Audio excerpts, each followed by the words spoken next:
Hi, my name is Jasmina and I am a yoga teacher at YYOGA, and I am also a yoga teacher trainer for YYOGA.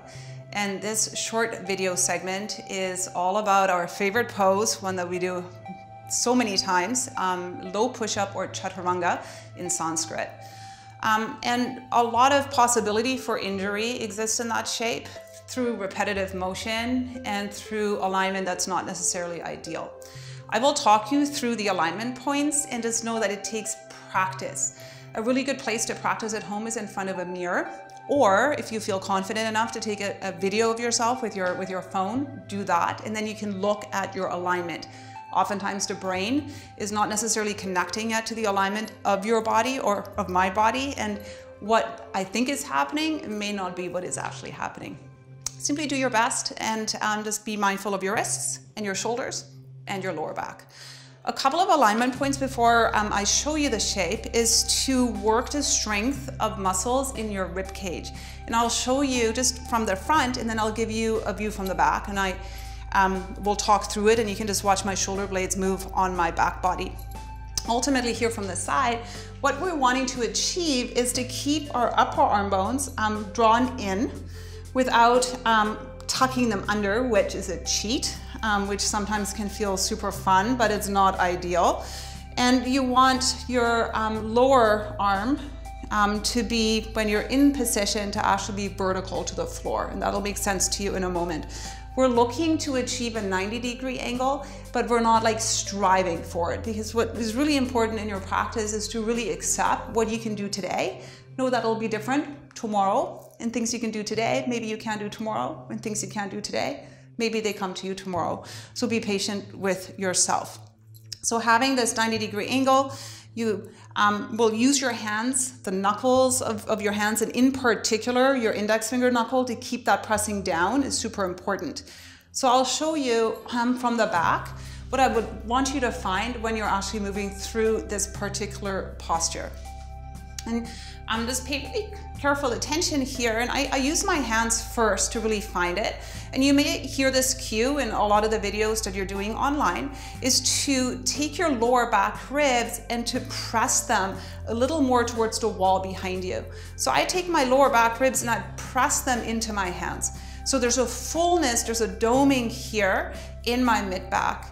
This now allows me, it gives me space to take my shoulder blades away from my ears, and at the same time I externally rotate my arms. What that means is I'm taking my inner arms forward, and you'll see that in my body. I'll do it again. Take my lower back ribs towards the wall behind me. At the same time, slide my shoulder blades down my back as I take my inner upper arms forward. Lower back ribs full. Shoulder blades down my back at the same time as I wrap my inner upper arms forward. So let's try that just on hands and knees. So that's a really good place to start. So can you find this movement of your shoulder blades against your upper back? So here your lower back ribs are going to puff up towards the ceiling.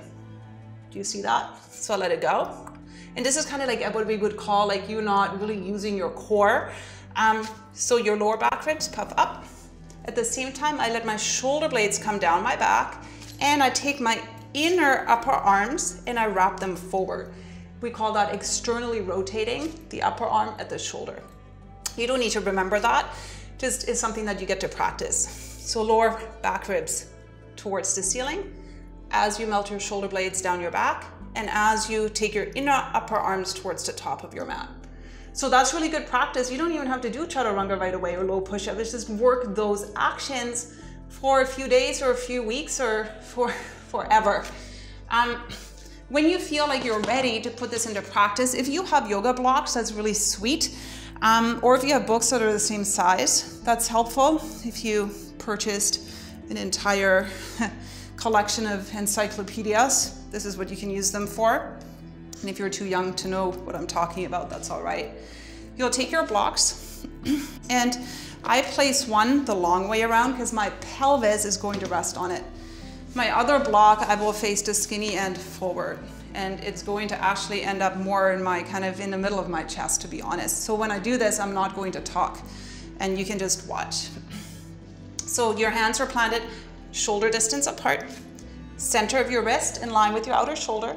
Center of your wrist in line with the space between your peace fingers. You have to press your index finger knuckle down. Root the inner edges of your hands, which becomes challenging when you start to really work the action of your Chaturanga or your low push-up.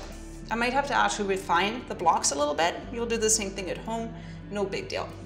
So I'm on my hands and my knees. I take my shoulders and I stack them over my wrists. Take your lower back ribs and inflate them up towards the ceiling. At the same time, slide your shoulder blades down your back and take your inner upper arms forward. Hold here, keep all of that. Your toes can be tucked under. Take a deep breath in, take your chest forward.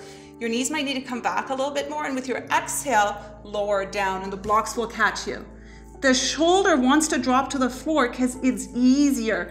So you're better off, instead of letting your shoulder drop, is let your shoulders lift up. They can be higher than your elbow points. They don't ever have to be in line. I would prefer for them to be a little bit higher so that you don't do anything weird to your shoulder. Press up and go back and let that go for a moment. Now, you'll practice that with your blocks as many times as you like. And at some point, your training wheels, you'll move them. And you'll try this transition without your blocks. Again, hands and knees, hands are outer shoulder distance.